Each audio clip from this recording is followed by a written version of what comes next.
Hola, buenas tardes. Vamos a hacer una nueva grabación, en este caso con la presentación relacionada con la Guerra Civil Española.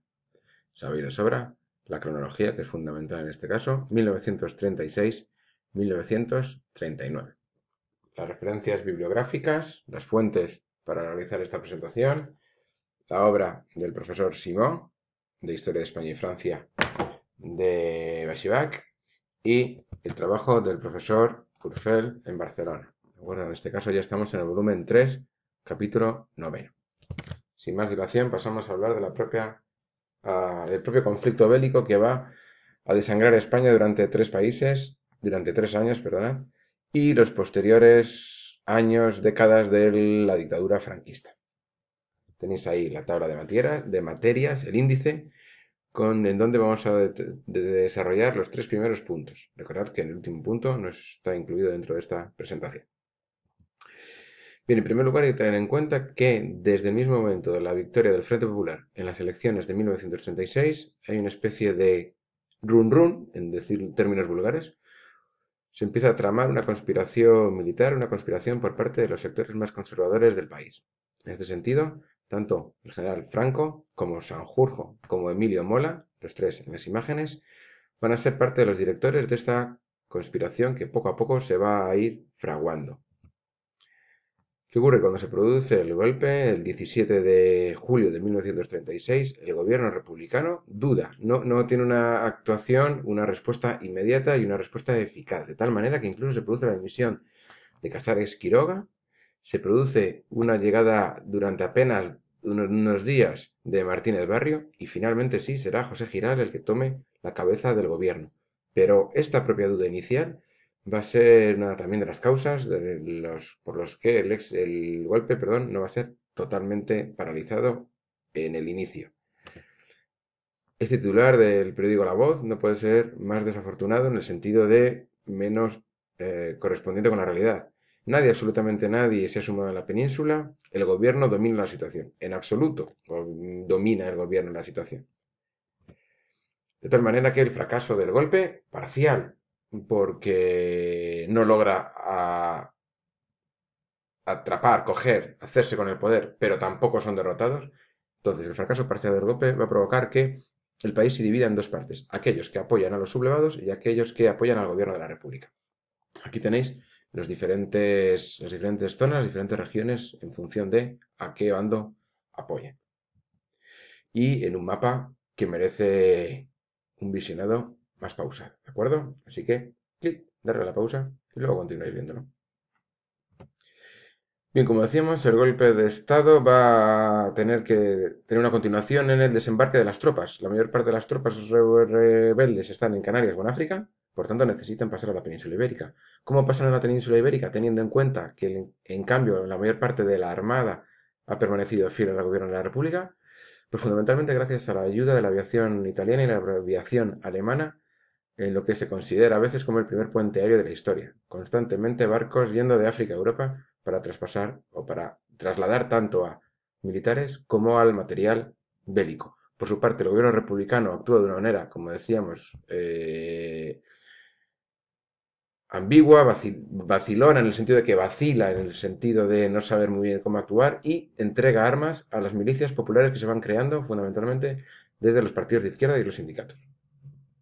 Tenéis ahí un ejemplo de milicia popular. Bien, este golpe se produce en un contexto internacional muy convulso. Estamos en 1936.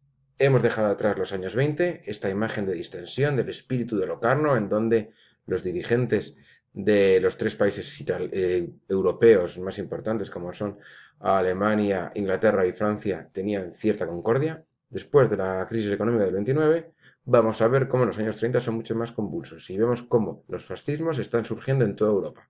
De tal manera que si veis este mapa, tenemos un cambio enorme. Aquellos países, además, nuevos, esos países, nuevas democracias y jóvenes y débiles que han surgido después de la Primera Guerra Mundial, y los dos países que se unifican en 1870-71, como son Alemania e Italia, van a experimentar cambios profundos en su gobierno, de tal manera que el fascismo está imperando en gran parte del continente europeo. En ese sentido, el golpe español es parte de esa confrontación entre democracia y fascismo de toda Europa, y en ese sentido el golpe español y la guerra civil española se va a ver como un conflicto en el que hay que tener cuidado, que es mejor afrontar desde lejos, no intervenir mucho, no vaya a ser que el conflicto suponga la extensión del conflicto a nivel europeo. Sin embargo, el comité de una intervención que se va a desarrollar partiendo de una idea francesa que define también el Reino Unido, va a ver cómo su labor o su eficacia va a ser reducida. ¿Por qué? Porque tanto Italia y Alemania van a apoyar al bando franquista como la Unión Soviética va a apoyar al bando republicano. ¿De acuerdo? Aquí tenéis un ejemplo de esos aviones que os decíamos que se utilizan para pasar el estrecho. Las fases. Esta cronología simplemente haciendo referencia al resumen de la propia BAU, de la propia evaluación del bachillerato, ¿de acuerdo? Para tener una idea de un esquema general. Las fases las vamos a ir desglosando. Primera fase. Es sencillo. Fase inicial, fase intermedia, fase final. Fase inicial, toma de Madrid. Fase intermedia, fundamentalmente, la campaña del norte. Y fase final, el camino hacia el mar Mediterráneo. ¿De acuerdo? Y por tanto, en la fase inicial, desde julio del 36 hasta la primavera del 37, vamos a ver cómo las tropas franquistas van a buscar el avance hacia la capital, de tal manera que tomando el control de la capital, se tome el control de todo el país. ¿Qué ocurre? Que no se va a lograr. En primer lugar, por la resistencia de las tropas republicanas de la Sierra Norte de Madrid, en este caso la batalla de Guadarrama. Va a provocar eso que se movilice, ese ataque hacia el norte, se movilice la República de una manera más eficaz que en los primeros meses y a partir de noviembre se va a realizar una junta de defensa presidida por el general Miaja y que va a dar el poder militar a Vicente Rojo. Va a ser Rojo, por tanto, a partir de este momento, quien dirija el ejército republicano.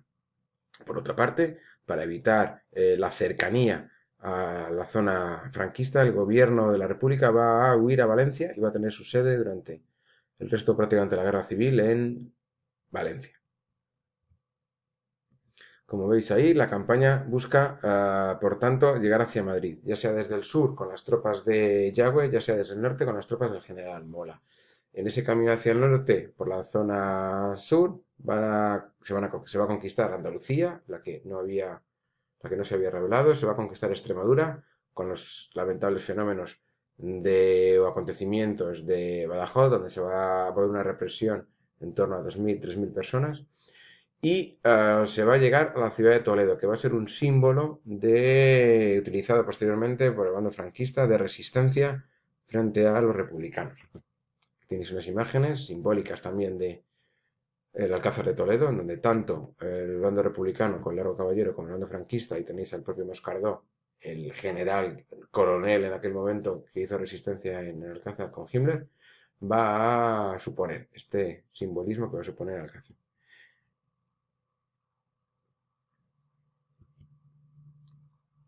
Bien, esta batalla, esta fase inicial, con de nuevo intentos de acercarse hacia Madrid, con la batalla del Jarama, la batalla de Guadalajara, de tal manera que se busca una guerra de desgaste en torno a la capital.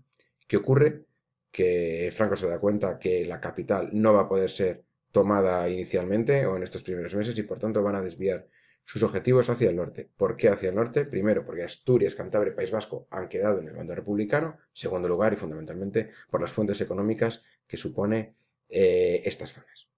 De tal manera que vamos a ver la cronología. Aquí tenéis una serie de imágenes en relación a la que hemos visto, pero vamos a ver la cronología, cómo se va a ir buscando la captura o la toma de País Vasco, de Cantabria y de Asturias finalmente. ¿De acuerdo?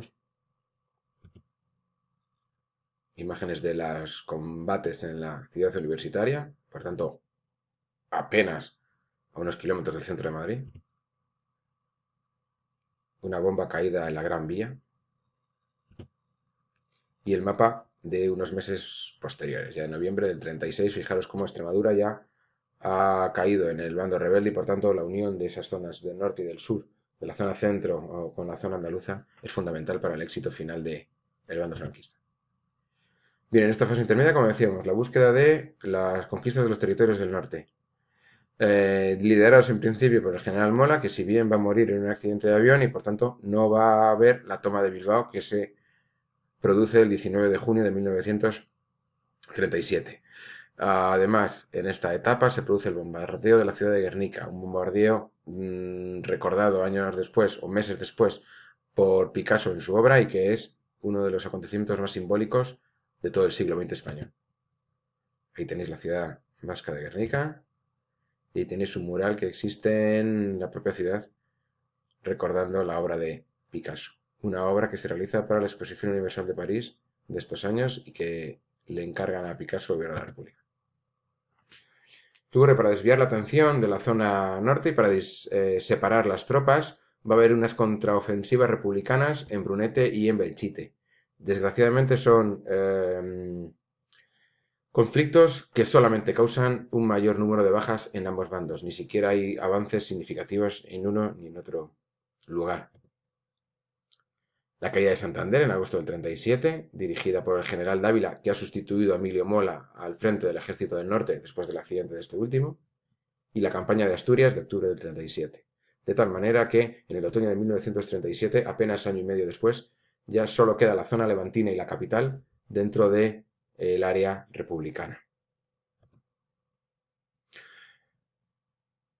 A partir de este momento la guerra no es que esté perdida, pero sí es verdad que la esperanza republicana es muy débil. Van a hacer esfuerzos para buscar el apoyo internacional, pero son esfuerzos en cualquier caso insuficientes, porque la realidad es que las potencias exteriores, las potencias democráticas no van a intervenir en la guerra española y la debilidad de la República ya es elevada, no solo por la fortaleza del bando rebelde, sino por la propia debilidad y desunión del bando republicano.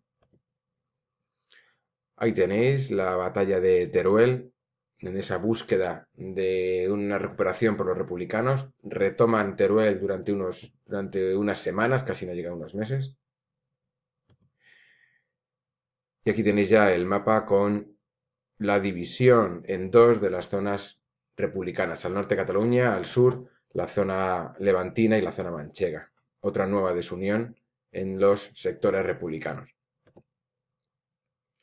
Esta fase intermedia terminaría con la batalla del Ebro, que se es visto como la última esperanza republicana en dividir a las tropas franquistas, pero es una victoria igualmente, como lo habíamos dicho, como Teruel, efímera. Bueno, de hecho, en la batalla del Ebro ni siquiera se produce tal victoria.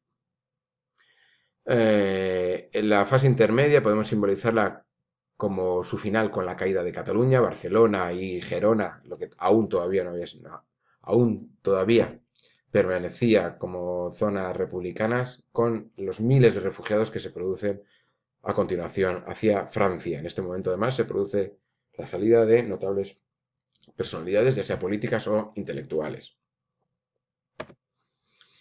La última fase ya es una fase final por completo, desde otoño del 36 hasta marzo del 39, en donde dentro de la propia España republicana hay una situación desesperada. Negrín está perdiendo el poder incluso en el interior, hay divisiones internas, ya quienes buscan el acuerdo con Franco o ya quienes desearían la rendición.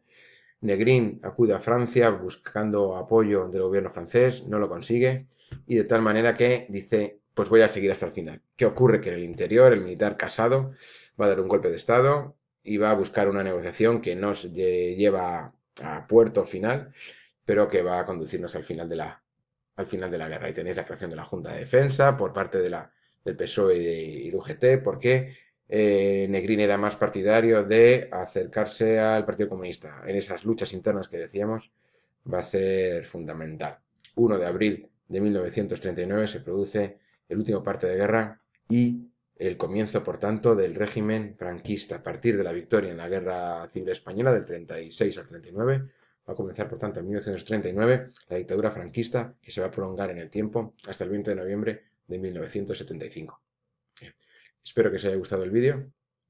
Más despacio, echarle un buen ojo, atentos a las presentaciones y por favor, dejar algún comentario, alguna pregunta si os interesa.